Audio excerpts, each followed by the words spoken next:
Hi, this is Don Carter. In this video, I'd like to show you how the drama triangle and the empowerment dynamic integrate with one another, as well as with my life scripts and parts matrix model. The drama triangle by Steve Karpman is also known as the victim trap or the victim triangle. This is because it is a victim mentality or mindset. The empowerment dynamic by David Emerald is an alternative to the drama triangle. It is a creator mentality. Both of these mindsets fit perfectly into the life scripts and parts matrix model. We'll talk more about that later on in the presentation. Let's begin with a look at the drama triangle. Before going much further, though, I need to qualify a few things. You'll see that there are three roles on this triangle. There's a victim, a persecutor, and a rescuer. It's important to note right up front that there is such a thing as a genuine victim, a genuine persecutor, and a genuine rescuer. A genuine victim might be a child being neglected or abused. The persecutor would be the abuser, and the rescuer would be the social services or law enforcement personnel called in to the rescue. A persecutor can be a person, a medical condition, a financial shortcoming, anything that causes what might be considered a problem for the victim. A rescuer is anyone who comes in to rescue the victim from the persecutor. As mentioned in my presentation on enabling behavior, sometimes it's normal to reach out to help someone we love when they're down or in trouble. Other times it's like throwing a match on a pool of gasoline. Watch my video on enabling behavior in order to understand when helping is actually hurting. In a dysfunctional or less than nurturing family, one may start out in a genuine victim role because children are unable to protect themselves. For example, 12-year-old Johnny's father has had a very bad day at work. His boss has been riding him all day long to get a report done, and he makes one mistake after the other. When he finally gets home, he finds Johnny's bike laying in the driveway. He has to get out and put the bike away so he can pull the car up into the garage. He also notices Johnny did not take out the garbage, which is his new chore. So when he comes into the house, he jumps all over Johnny for leaving his bike in the drive and for not taking out the garbage. Mom hears the commotion, knows that Dad has had a bad day, and jumps all over him for taking it out on Johnny. Dad lashes back at Mom, saying he's just trying to teach the boy good work ethic. They get into a big fight. Then Johnny jumps all over Mom for jumping all over Dad, who jumped all over him. This is why they call it the drama triangle. Johnny started out in the victim role, Dad in the persecutor role, and Mom in the rescuer role. When Mom yelled at Dad for jumping on Johnny, she became Dad's persecutor. Dad became the victim, and Johnny rescued Dad from Mom. Over time, as the child grows, that victim mentality becomes a habit of thought known as a mindset. It becomes an habitual way of seeing ourselves, other people, and the world in general. Eventually, Johnny grows up into a young adult who is old enough to protect himself.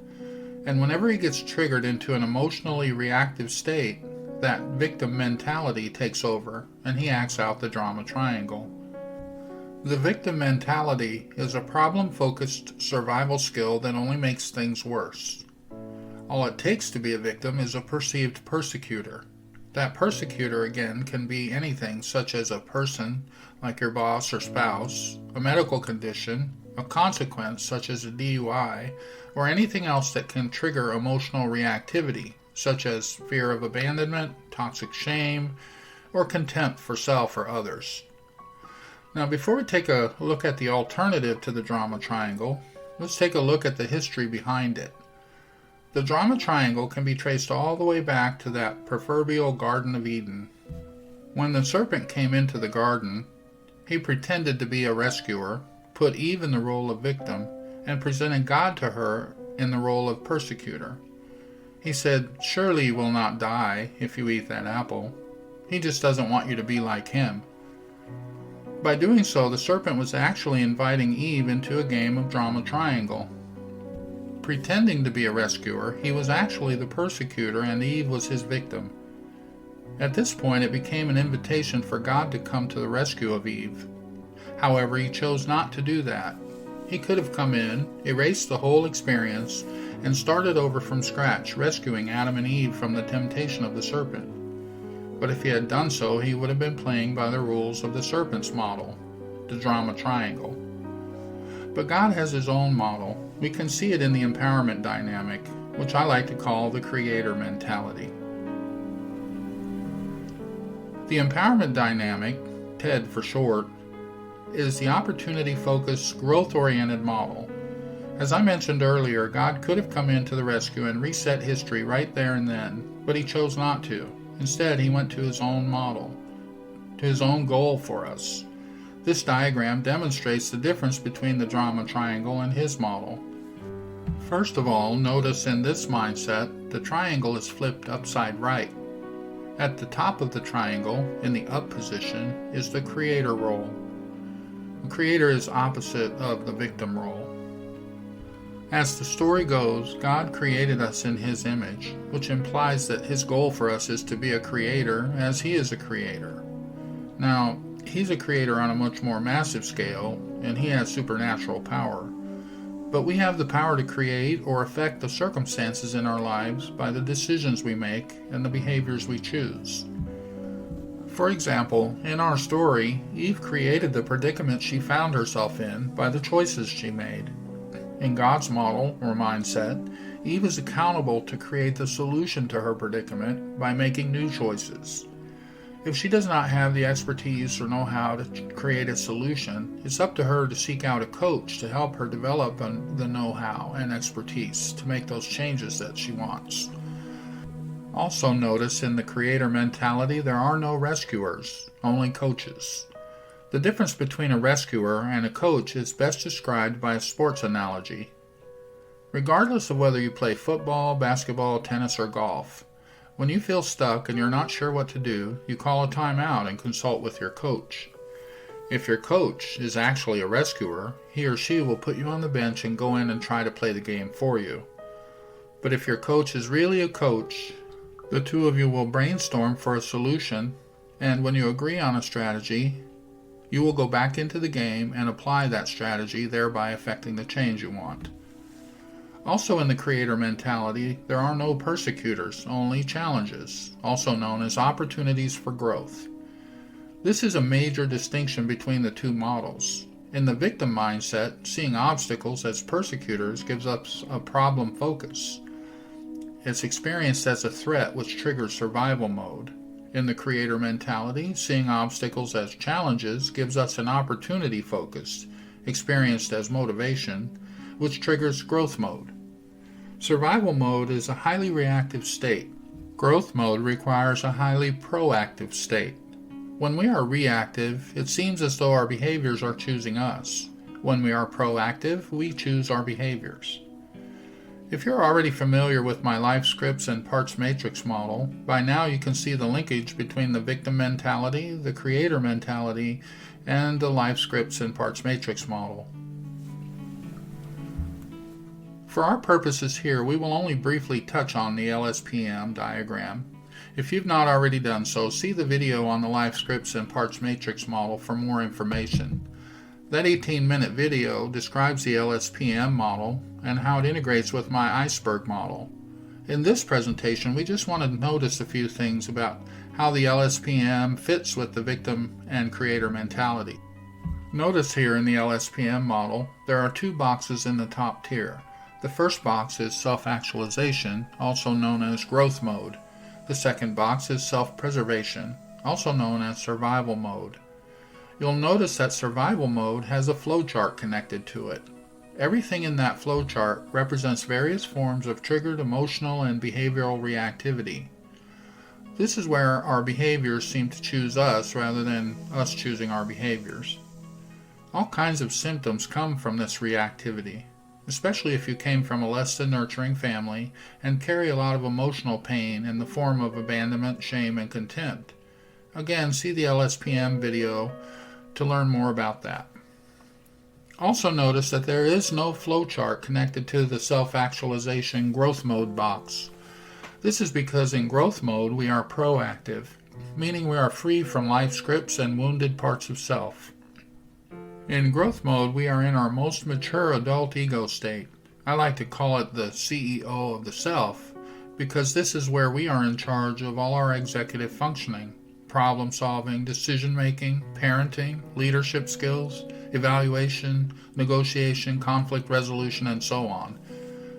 From here, we choose our behaviors, they don't choose us.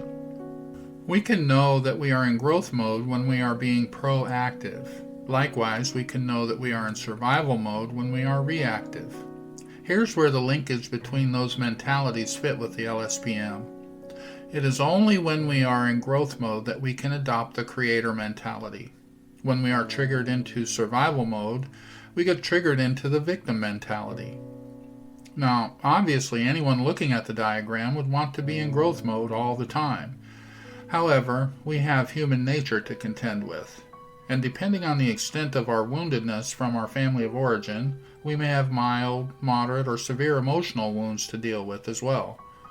The emotional wound of abandonment, the emotional infection of shame, and the emotional scab of contempt triggers and activates all this emotional and behavioral reactivity.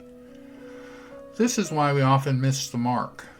Back when the Romans ruled the world, the most important element of their powerful armies were the archers.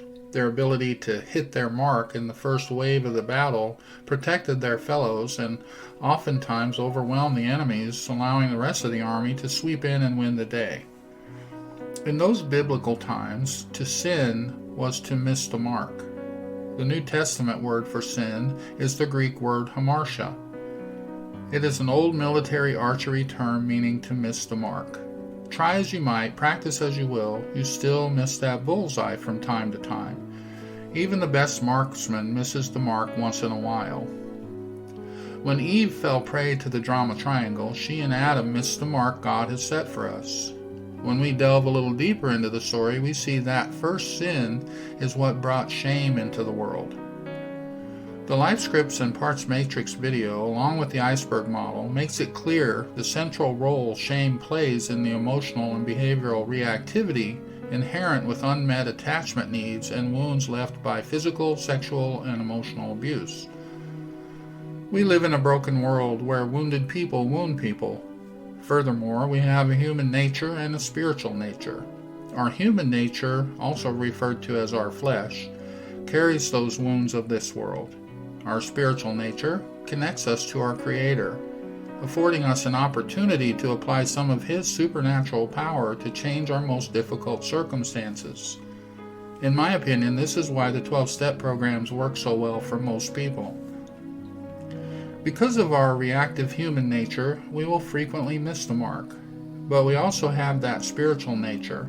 Adopting a creator mentality, enlisting the help of our higher power and other coaches, connecting to a coach such as a therapist, mentor, or sponsor helps us to connect to our true spiritual self.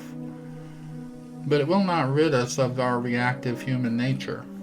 The best thing we can hope for is progress, not perfection. The golden key is the developing of a dual awareness of the growth-oriented proactive adult self and the child-created survival-oriented reactive parts of self.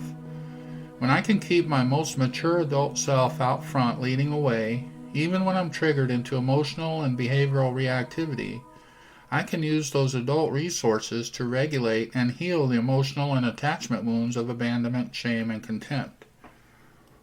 So going forward from here, be patient with yourself. Implement a no-shame policy. Get to know your many different parts of self and focus on progress, not perfection. When you're not triggered, make some choices about getting a coach in some form, whether that's a therapist or a sponsor in a 12-step program. I hope this presentation has been helpful. Feel free to reach out if you have any questions.